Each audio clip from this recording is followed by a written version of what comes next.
ओम साई राम। मैं मीनाक्षी आप सभी लोगों का हार्दिक अभिनंदन करती हूँ साई अनुभूति चैनल में।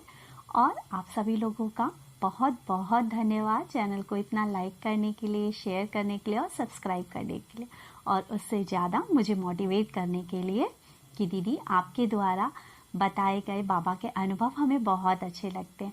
और आप सभी लोगों से ये अनुरोध करती हूँ कि जिनके पास भी बाबा के प्यारे अनुभव अभी सुरक्षित रखे हैं उन्हें चैनल के साथ शेयर कीजिए।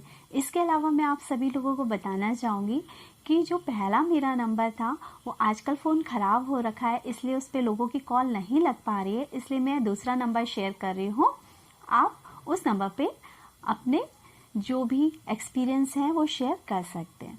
तो चलिए करते हैं बाबा की प्यारी प्यारी और मीठी मीठी बातें।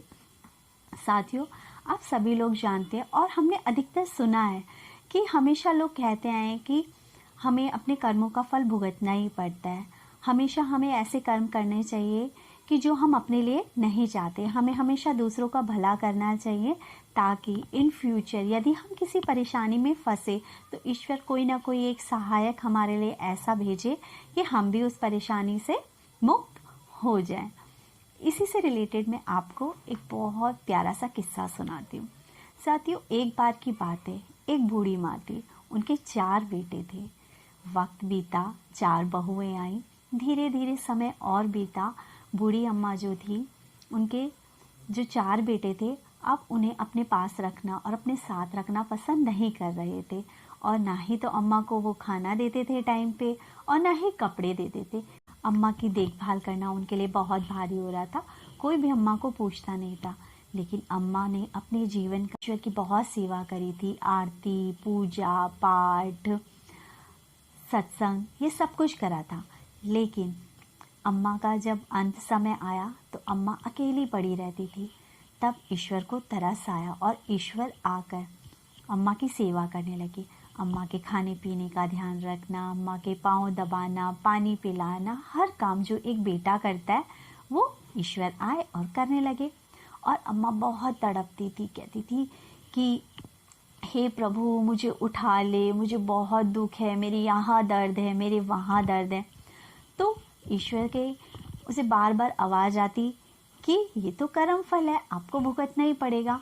अब वो देखती है, वो भगवान से कहती है कि भगवान आप मेरे पास आके मेरे लिए खाना बना रहे हो, मेरे पैर दबा रहे हो, आप मेरे सारे काम कर रहे हो, इससे बढ़िया तो आप मुझे मुक्ति ही दे दो ना। इससे बढ़िया तो आप मुझे इस जंजाल से उठा ही लो, आप भी परेशान नहीं होगे और मैं भी इन तकलीफ़ों से छुटकारा पा जाऊंगी। लेकिन ईश्वर पता है उन्हें क्या कहते हैं? ईश्वर कहते हैं अम्मा तूने जीवन में बहुत सत्संग किया, पूजा पाठ करी, उसका ही फल है कि मैं आज तेरे पास तेरी सेवा करने के लिए आया हूँ। लेकिन जीवन के कुछ समय तूने कुछ ऐसे काम भी करे जो तेरे गलत थे, जिसकी वजह से तुझे ये दुर्दिन देखने को मिल रहे हैं। लेकिन क्योंकि तूने मेरी भक्ति करी थी इसलिए मैं तेरे साथ हूँ।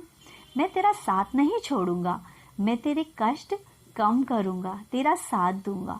और मैं चाहता हूँ कि तू अपने पूरे कर्म इस जन्म के भुगत ले ताकि आगे तुझे मोक्ष मिल जाए और तब मैं तुझे अपने साथ ले जा लूँगा।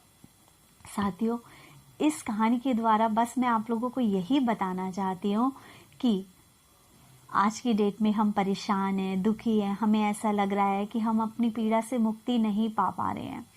हम कैसे इस जंजाल से मुक्ति पाएंगे? हम बहुत दुखी हैं, हमें शरीर बहुत दुख दे रहा है, हमारी आत्मा दुखी है, हम इकोनॉमिकली बहुत परेशान है, हमारी सास हमें परेशान कर रही है, किसी का पति उसे बहुत परेशान करता है और उन्हें ऐसा लग रहा है कि जीवन जीना बहुत मुश्किल है।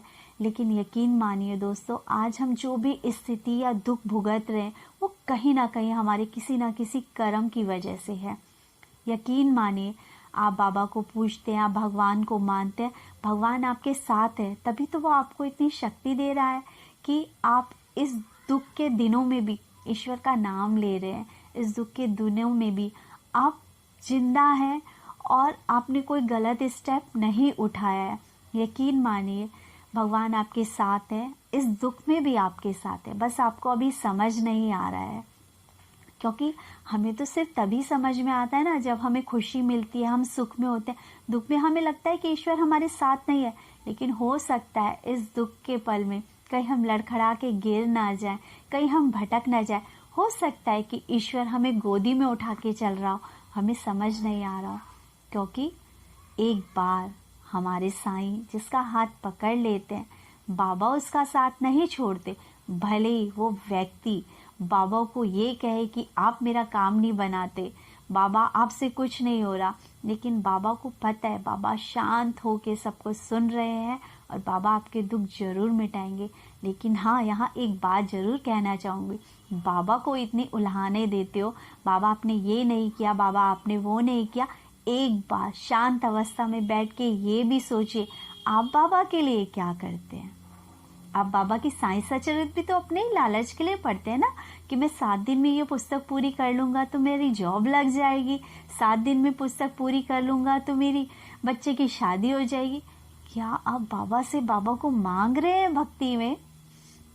क्या आप लोगों की तरह, क्या आप उस भक्त की तरह हैं जो सुबह उठ के बाबा की काकड़ आरती करते हैं? क्या आप उस भक्त की तरह बन पाए जो बाबा के दोपहर की भी आरती कर रहा है, शाम की भी आरती कर रहा है, रात की भी आरती कर रहा है? एक बार एक ऐसे भक्त के साथ कंपैरिजन करने से, जिसकी बाबा ने सब कुछ सुनी है, बाबा उसकी सुन रहे हैं, वो बाबा को किस तरह पूजता है, एक बार वो भी तो जानिए, वो भी तो समझिए। उसके मन में बाबा के प्रति जो निश्चल प्रेम है, वैसा प्रेम भी तो लाइए ना अपने मन में। सिर्फ ये कि बाबा मुझे दे दो, बाबा मुझे दे दो, बाबा मुझे दे दो, इससे बड़े तो बाबा से कहो बाबा अपना साथ दे दो, बाबा अपना सहयोग दे दो, बाबा आपकी शरण में आना है, बाबा भक्ति दो, शक्ति दो, श्रद्धा दो, सबूरी दो। बाबा मुझ में कुछ नहीं है, मेरे अंदर नहीं आ सकती सबूरी, मेरे अंदर नहीं आ सकती श्रद्धा, जब तक आपका हाथ नहीं होगा मेरे सर पे।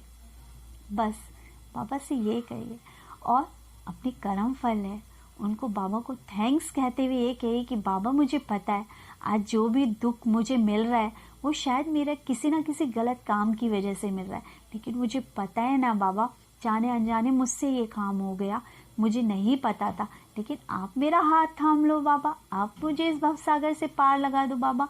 आप नहीं लगाओगे तो कौन लगाएंगे? आप मेरे दुख दूर नहीं करोगे तो कौन करेगा? और एक ना एक दिन बाबा को आपकी सुननी ही पड़ेगी, सुननी ही पड़ेगी। और ये 110% है कि बाबा सुनते हैं। बाबा ने जिसका हाथ भी एक बार पकड़ा है, बाबा नहीं छोड़ते। हम लोग छोड़ते हैं बाबा का साथ। हमारे मन में आ जाता है ये कि भगवान नहीं सुन रहे हमारी, साईं नहीं सुन रहे हमारी, हमें तो दूसरे भगवान के पास चला जाना चाहिए। हमें कोई दूसरा उपाय बता देता है, हम वो करने लग जाते हैं। जब हम ध्यान अपना एक जगह केंद्रित होकर पूजा आराधना करते हैं, भक्ति करते हैं, तभी हमें उसका फल मिलता है।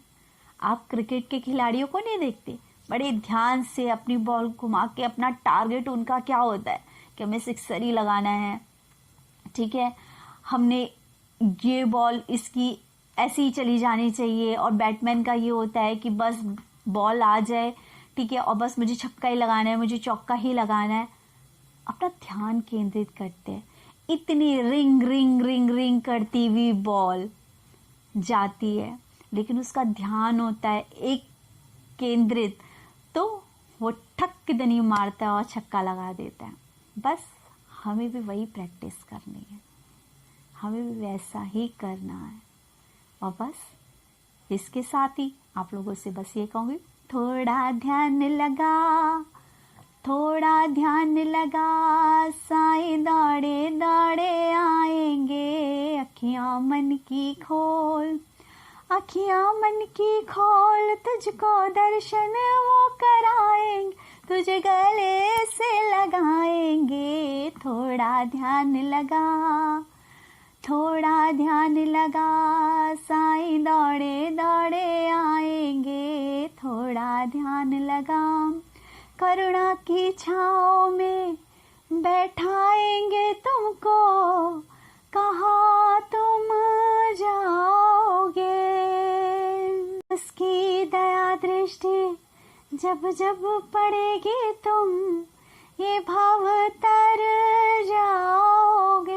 और इसी के साथ ओम साई राम। चैनल को लाइक करें, शेयर करें, सब्सक्राइब करें।